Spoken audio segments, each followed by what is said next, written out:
到了早晨，众祭司长和民间的长老大家商议要治死耶稣，就把他捆绑，解去交给巡抚比拉多。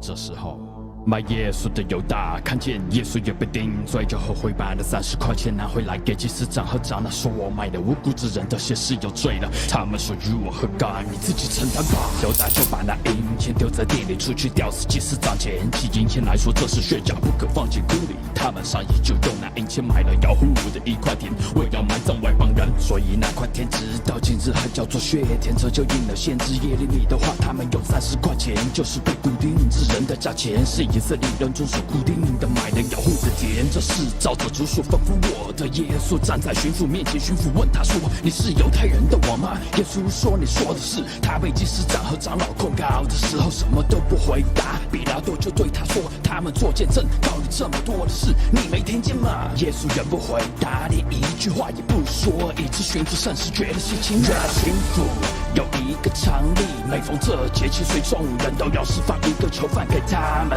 当时有一个出名的囚犯巴拿巴，众人聚集的时候，比拉多就对他们说：“你们要我释放哪一个给你们呢？是巴拿巴呢，还是称为基督的耶稣呢？”巡抚员知道他们是因为基督才把他接来的。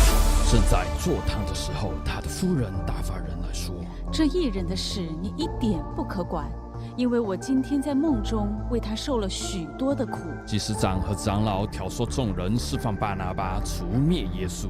巡抚对众人说：“这2个人，你们要我释放哪一个给你们呢？”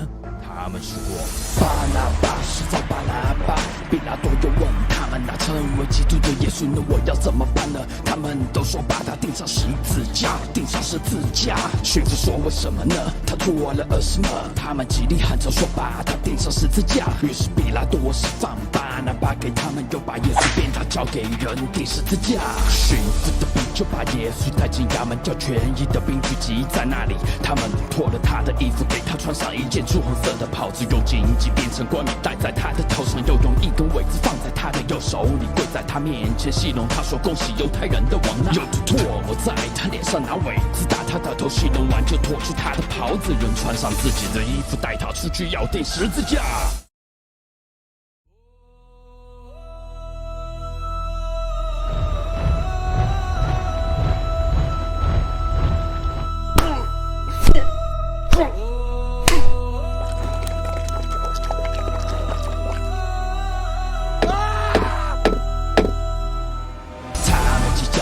十字架上就念就分他的衣服，坐在那里看守他，在他头上安上一个牌子，写上他的罪状，说这就是犹太人的王耶稣。当时有2个强盗和他同钉十字架，一个在右边，一个在左边。从那里经过的人讥笑他，摇着头说：“你这才会圣殿3日，又建造起来又可以救自己吧？”他救了别人，不能救自己。他是以色列的王，现在可以从十字架上下来，我们就信他。他依靠神，神若喜悦他，现在可以救他，因为他曾说我是神的儿子。那和他同定的强盗也是这样讥笑他。从正午到深处，遍地的黑暗了，又在深处，耶稣大声喊着说：“以利的以利亚玛撒贝格达尼，就是说我的神，我的神，为什么离弃我？”站在那里的人，有人听见就说：“有他在呼叫以利亚呢。”内中有一个人赶紧跑去，那海龙站满了醋，绑在苇子上要送给他，和其余的人却说：“等着等着，看以利亚来救他不来，